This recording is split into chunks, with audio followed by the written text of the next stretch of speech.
우리가 잘 아는 말 중에 뭉치면 살고 흩어지면 어떻게 된다고요? 죽는다라는 말이 있죠. 이 말은 6.25 전쟁 때 평양 탈환을 기념하는 행사에서 이승만 대통령이 말했다고 합니다. 그런데 어떤 사람은 이승만 대통령이 처음 한 게 아니라 벤자민 프랭클린, 들어는 보셨을 거예요. 미국 대통령 중에. 이 사람이 먼저 했다고 하기도 하고 중국의 장자가 먼저 했다고 하기도 합니다.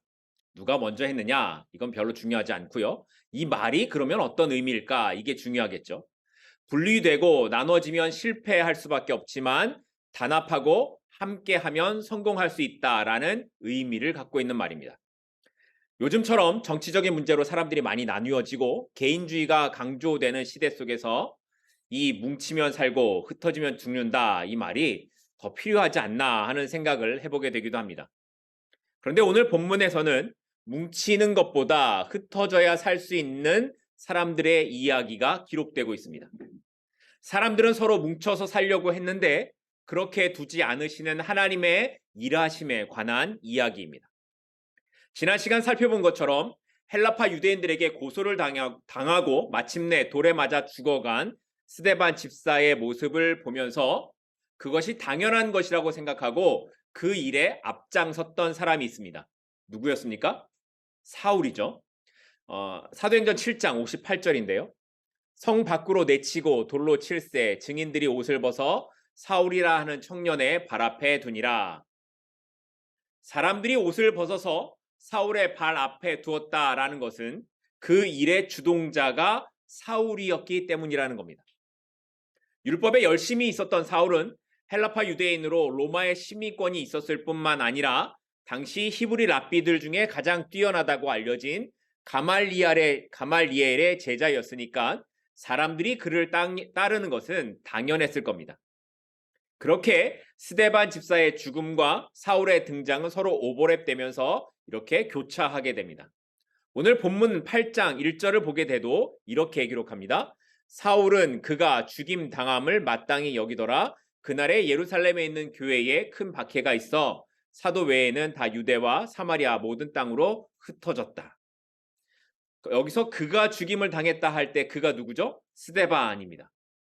스데반이 죽임을 당하자 그날에 예루살렘에 있는 교회들이 큰 박해를 당하기 시작했습니다.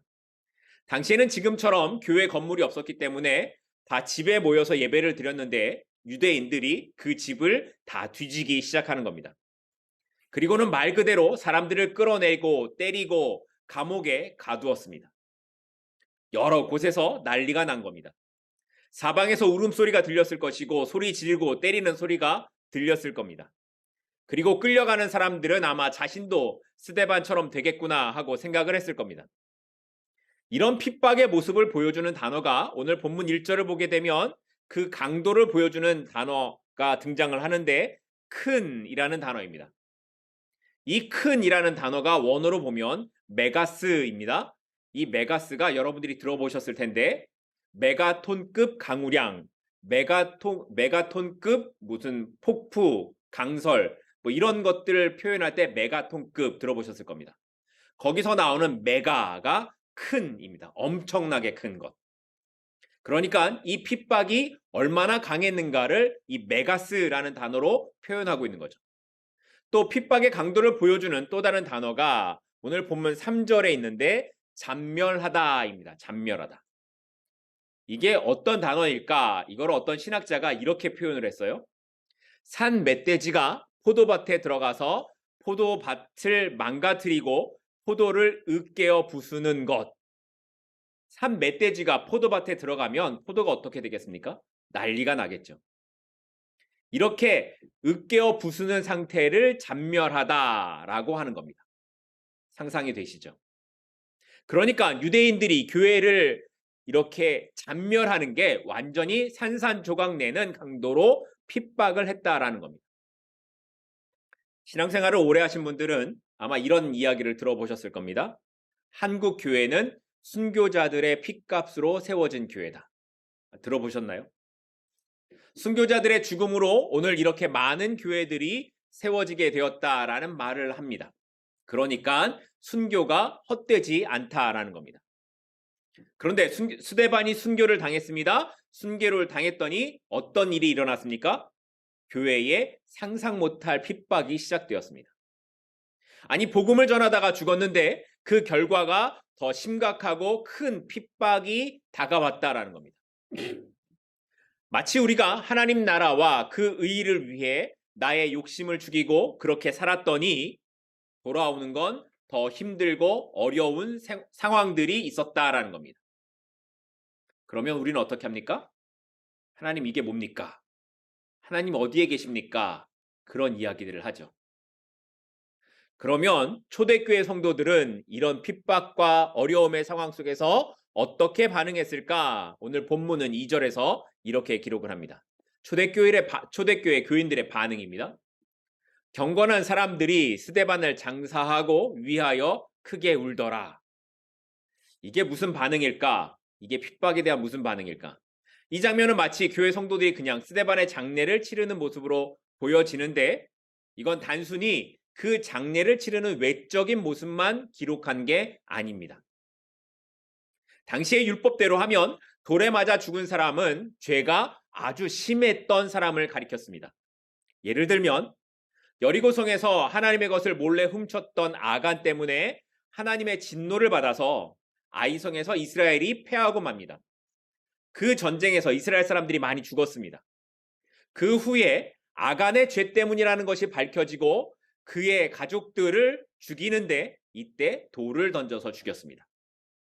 그러니까 돌을 던져서 죽인다, 돌에 맞아 죽는다라는 것은 이렇게 죄가 무겁다라는 것을 가리키는 거였습니다. 여기 본문에 있는 2절에 있는 울다라는 단어가 헬라어로 코페토스라는 단어인데, 이 단어의 원래 뜻을 보면 그냥 우는 게 아니라 가슴이나 머리를 때리다라는 뜻을 담고 있습니다. 그러니까 우는 게 아니라 자신의 가슴을 때리면서 머리를 때리면서 그렇게 절규하고 있는 모습을 울다라는 단어로 그냥 표현했던 겁니다. 얼마나 사람들이 애통하는 마음이었으면 자신의 가슴을 치면서 이렇게 울었겠습니까? 죽음으로 하나님의 말씀을 전했던 스데반과 그것을 끝까지 지키면서 따라가는 사람들은 장례를 치르는 것으로 자신들의 모습을 사람들에게 나타내 보여주고 있었던 겁니다. 다시 말해서 성도들이 이렇게 스데반의 장례를 치르고 우는 행위는 나에게 어떤 핍박이 온다고 하더라도 나는 끝까지 그 길을 가겠다라는 그 당시 성도들의 신앙의 고백 행위였다라는 겁니다.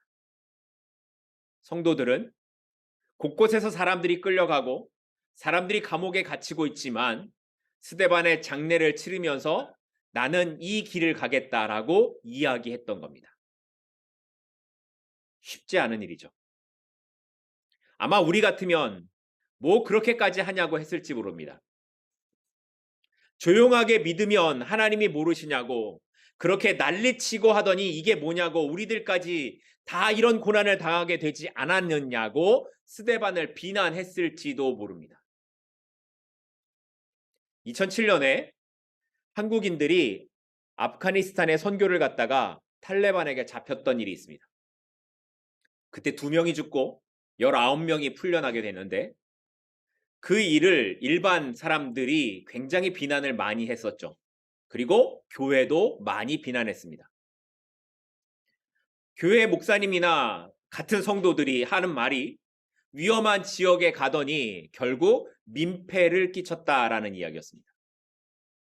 당시 한국 정부에서 협상금으로 준 돈이 380억가량 되었습니다. 결국 그 일로 인해 그 교회 목사님이 사과를 하고 인질로 있다가 돌아온 사람들도 사과를 한 일이 있었습니다. 어떤 사람들의 시각에선 지금도 그들의 선교 행위가 잘못된 것이라고 보기도 합니다. 선교를 할 때 지혜롭게 해야 하지 않느냐라고 하죠. 맞습니다. 그러나 적어도 그들이 목숨을 위협당하는 그 순간에 주님을 떠나지 않았다라는 사실은 우리가 기억해야 합니다. 적어도 그들은 주님을 위해 용기를 내었고 복음을 위해 그곳까지 가는 열심이 그들에게 있었습니다. 이 상황을 초대교회로 그대로 가져간다면, 아마 초대교회 성도들이었다면 그들은 그 죽은 사람들을 위해 함께 울었을 겁니다. 믿지 않는 사람들의 위협이 느껴지지만 그들을 위해 울었을 겁니다.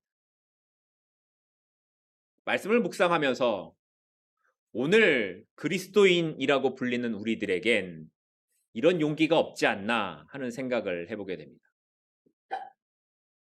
오늘의 교회는 너무나 세상에 맞춰서 가려고 합니다. 이성적이어야 된다라고 말하고 합리적이어야 된다라고 합니다. 또 교회가 너무 튀면 안 된다라고 하기도 합니다. 그런데 예수님께서 가셨던 길은 세상이 이해할 수 없는 길이셨고 초대교회 성도들이 함께 했던 울음의 길은 세상이 싫어하고 위협하는 길이었음을 기억해야 합니다. 여러분들이 신앙생활을 쭉 하는 동안에 용기를 내어야 하는 일이 한 번도 없었다면 우리의 신앙을 점검해 봐야 합니다. 불이익을 당하는 것에 용기를 내어야 되고 눈총을 받는 것에 용기를 낼 수 있어야 합니다. 신앙이란 좋은 게 좋은 거야 이게 아닙니다. 신앙은 예수님 때문이라면 고난이 보여도 함께 울어주는 그 길을 가야 그게 신앙의 길을 가는 겁니다.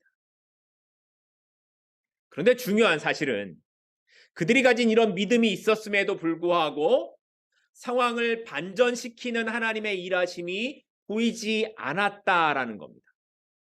하나님께서 반대하는 사람들을 갑자기 몰아내거나 그들의 마음이 돌아서게 하는 그런 일들을 일으키지 않으셨습니다. 심지어 1절을 보게 되면 교회 성도들은 유대와 사마리아 모든 땅으로 흩어져 버리게 되었다라고 합니다. 신앙을 지키고 용기를 내고 믿음의 길을 갔는데 결과가 어떻게 됐어요? 모두가 흩어져 도망을 가야만 하는 상황이 되었습니다. 이 구절을 보면 여러분들은 이 구절이 희망으로 보이십니까? 아니면 절망으로 보이십니까? 믿음의 길을 갔는데 다 흩어져 도망가야만 하는 상황. 이건 절망적으로 보입니다. 그런데 여기에 있는 이 흩어지다라는 단어가 디아스페로이라는 단어를 쓰는데 그 뜻이 씨를 뿌리다라는 뜻입니다. 씨를 뿌리다. 농부가 씨를 뿌리는 모습에서 나온 단어입니다. 다시 말해서 초대교회 성도들이 흩어진 것은 자신들이 복음을 전하러 가자라고 해서 가는 의지가 아니라 하나님께서 그를 흩으시는 방법으로 일하셨다라는 겁니다. 성도들이 당했던 핍박은 그들이 원해서 된 것이 아니었고 그들이 주도적으로 일을 했던 것이 아니라 하나님의 계획 속에서 진행된 것임을 보여주고 있는 것입니다. 농부가 씨를 뿌릴 때 씨앗이 나는 저기 가고 싶어요. 그래서 가는 씨는 없습니다. 씨앗은 농부가 뿌리는 곳에 그냥 떨어지는 겁니다. 그리고 이렇게 뿌려지는 씨앗은 어느 것이 잘나고 못난 것이 없습니다. 다 그냥 씨앗 주머니 속에 있는 무명의 씨앗들이라는 겁니다. 초대교회 성도들이 다 흩어질 때 사도들은 어디에 있었습니까? 사도들은 예루살렘에 남아 있었습니다. 그들이 왜 예루살렘에 남아 있었는지 이유는 알 수 없지만 이렇게 복음의 확장이 이루어지는 것은 한두 명의 유명한 사도가 아니라 흩어지는 무명의 성도들 때문이었다라는 겁니다. 다시 말해 하나님 나라에는 영웅이 필요하지 않다라는 겁니다. 하나님의 일을 하는 데는 잘난 사람이 필요하지 않습니다.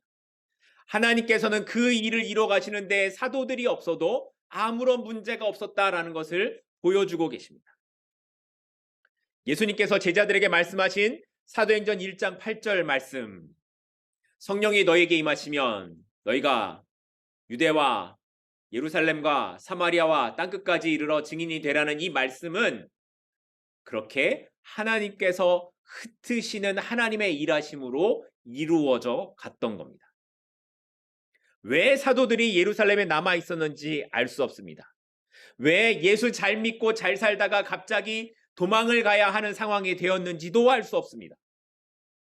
그 시간 속에 있었던 사람들은 당시의 상황이 아무것도 이해되지 않고 불안하고 원망스럽고 하는 감정들이 있었을 겁니다. 그러나 아무것도 아닌 것 같은 우리를 사용하시고 씨를 뿌리시는 하나님의 방법을 우리는 알 수가 없습니다.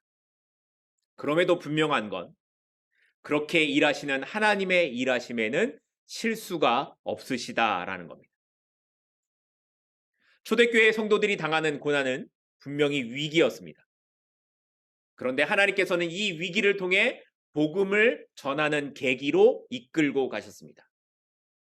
분명히 그 시간 속에 있는 누군가는 고난이었을 겁니다.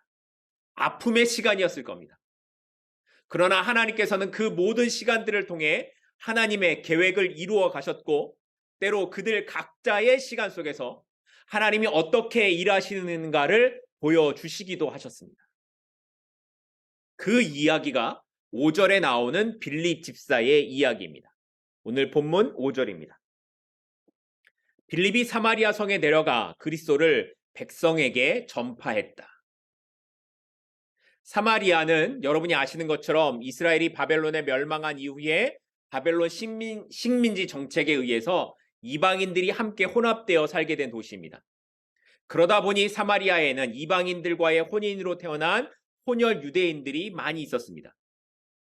그리고 이런 사마리아인들에 대해 유대인들은 율법을 버린 더러운 사람들이라고 사람 취급도 하지 않았고 사마리아인들은 그런 유대인들과 함께 하려고 하지 않았습니다.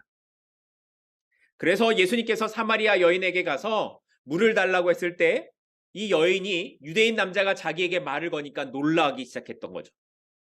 또 누가복음 9장에 보면 예수님과 제자들이 사마리아에 들르게 되는데 거기에서 배척을 당합니다. 제자들이 얼마나 그때 배척을 당했던지 열을 받았던지 사도 요한이 예수님에게 하늘에서 불을 내려서 저들을 없애달라고 할 정도였습니다. 이렇게 평상시 유대인들이라면 잘 가려고 하지 않았던 그 사마리아에 빌립 집사가 가게 됩니다. 그리고 빌립은 사마리아에서 그리스도가 누구이신가에 대해 열심히 증거했습니다. 빌립이 처음부터 난 사마리아 가서 전도해야지 이런 마음을 먹고 온 게 아닙니다. 갑자기 도망을 나와야 하는 상황에서 오게 된 그 자리가 사마리아였습니다. 갑자기 나왔으니 빌립의 행색이 좋지도 않았을 겁니다. 그리고 그런 도망자의 모습으로 사마리아에서 예수님이 누구신가 하고 외쳤더니 갑자기 여러 기적들이 일어나기 시작했습니다. 사도행전 8장 6절과 7절 말씀입니다. 우리가 빌립의 말도 듣고 행하는 표적도 보고 한 마음으로 그가 하는 말을 따르더라. 많은 사람에게 붙었던 더러운 귀신들이 크게 소리를 지르며 나가고 또 많은 중풍병자와 못 걷는 사람이 나으니 귀신 들린 사람이 낫게 되었습니다. 중풍에 걸린 사람이 고침을 받고 걷지 못했던 사람들이 걷게 되었습니다. 그리고 이 표적을 본 사람들이 다 빌립을 따르게 되었다라고 기록합니다. 그런데 지금 빌립을 통하여 나타난 이런 기적들이 사실 이미 어디에서 이루어졌던 일들입니까? 예루살렘에서 있었던 일들입니다. 오순절 성령의 임재 이후에 사도들이 복음을 전하면 병든 사람이 낫고 귀신 들린 사람들이 낫게 되는 일들이 수없이 많이 일어났습니다. 그런데 그 일이 그런 성령의 역사가 그런 기적적인 일들이 도망을 나온 성도들에게서도 똑같이 일어나고 있다는 겁니다. 예루살렘에서 비록 떠나 도망을 나왔지만 그 시간 속에 여전히 어떤 역사가 있어요? 성령의 역사가 있다라는 겁니다. 도망을 나왔지만 도망을 나온 그 자리에 누가 함께 하심을 보여주시는 겁니까? 하나님이 함께 하심을 보여주고 계시는 겁니다. 원래 빌립은 이곳에 올 이유가 없는 사람입니다. 그런데 교회가 고난을 당하게 되니까 갑자기 도망을 나오게 되었고 오다 보니 온 곳이 사마리아였습니다. 어떻게 하다 보니 상황이 그렇게 자신을 이끌어 오다 보니 주변의 상황들이 빌립을 이곳 사마리아까지 오게 만들었습니다. 자신의 의지와 상관없이 자신도 모르게 여기까지 오게 된 겁니다. 그런데 그렇게 와 보니 거기에 갈급한 사람들이 있었습니다. 예수님이 필요한 사람들이 보이기 시작했습니다. 그래서 복음을 전하기 시작했고 그들의 아픔을 보고 기도하기 시작했습니다. 빌립이 파송 선교사로 보냄을 받은 것도 아니었습니다. 그냥 고난 중에 복음의 길을 지키는 그 삶을 살려고 했더니 복음을 전하는 사람이 어느 순간 되었더라는 겁니다. 복음을 위해 특별한 헌신을 하는 사람들도 있지만 그렇지 않고 그냥 나의 삶의 자리를 살아가는데 복음을 전하게 될 기회를 만나는 경우도 있습니다.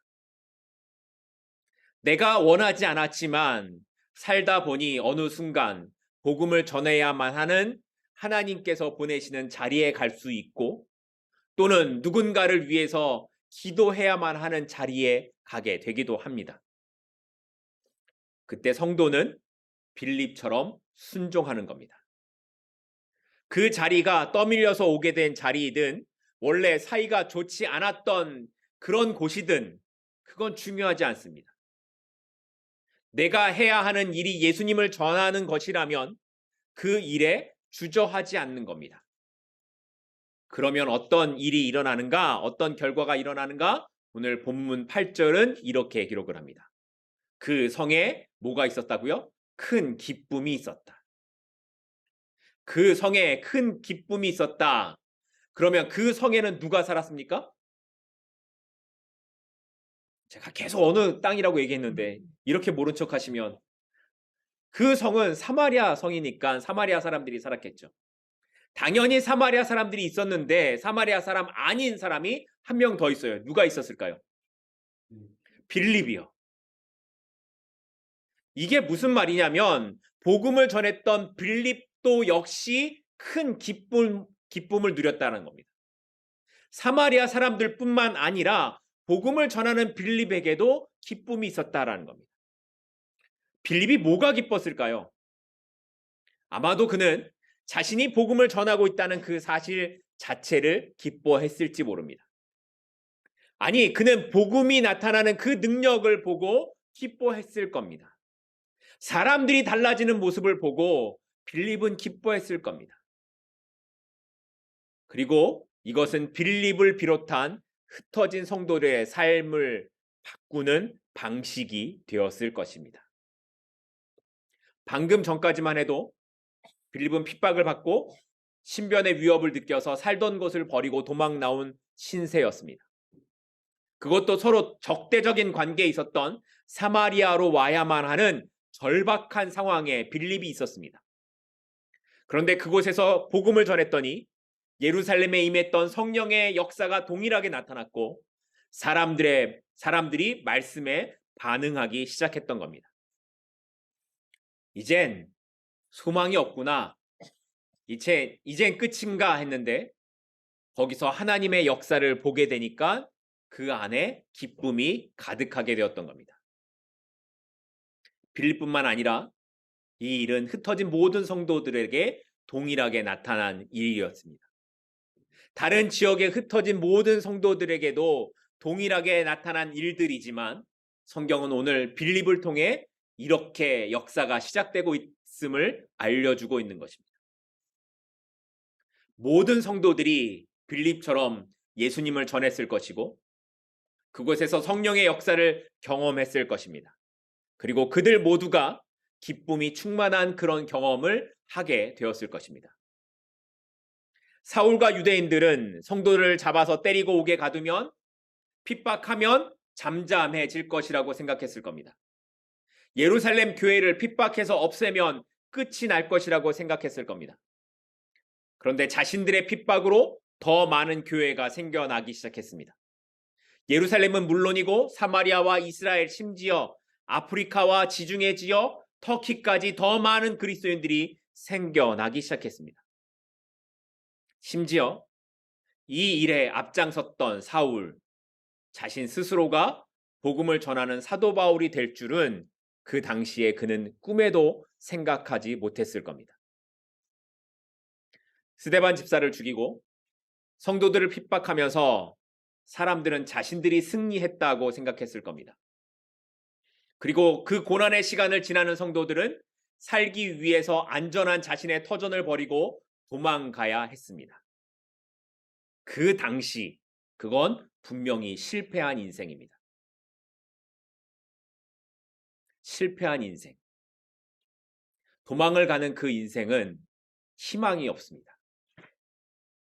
그런데 이렇게 우리의 인생이 미래가 보장되지 않고 살아도 문제가 가득한 그런 인생을 신앙이라는 이름으로 살아가고 있습니다. 그런데 이 신앙은 신앙이니까 나의 상황을 반전시켜 주는 게 아닙니다. 신앙이기 때문에 내가 도망가는 상황이 반전되지 않습니다. 신앙이기 때문에 내가 고난 속에 있는 시간들이 반전되지 않습니다. 그걸 신앙이라는 이름으로, 믿음이라는 이름으로 될 거라고 이야기하는 건 기독교가 아닙니다. 신앙은 주님 이외에 다른 것에 미련을 두지 않는 삶을 살아내는 것이 신앙입니다. 신앙은 살아왔던 모든 현실 속에서 결국 하나님께서 그 무너지는 현실까지도 사용하시는 분이라는 것을, 그것을 고백하며 살아가는 것이 신앙입니다. 분명히 어떤 사람들은 잘 살고 성공한 인생처럼 살아가는데 성도들은 고통에서 힘들어하며 살아가는 현실이 분명히 있습니다. 그러나 이렇게까지 극명하게 갈라지는 현실 속에서 우리가 고백해야 하는 건 그건 역시 하나님의 주권 아래 있다라는 것입니다. 이것이 이렇게 갈라지는 현실이 어떤 사람들은 잘 살고 성도는 고통을 당하는 이것이 하나님의 채점표의 마지막이 아니라는 것을 기억해야 합니다. 그렇기에 성도는 주어진 삶을 기쁨으로 가야 합니다. 그것이 어떤 길이어도 우리가 주의 이름으로 가면 그 길을 하나님께서 사용하시기 때문입니다. 아무도 몰랐습니다. 흩어짐을 당하는 성도들도 몰랐고 폭력을 행사하며 핍박을 하던 사울과 유대인들도 이 일의 주권자가 하나님이심을 아무도 몰랐습니다. 그러나 결국은 하나님께서 이루셨고 하나님의 뜻 안에서 모든 일들이 성취되었습니다. 오늘 우리의 삶이 끝났다고 생각하는 그 순간에도 하나님의 일하심은 여전히 진행 중입니다.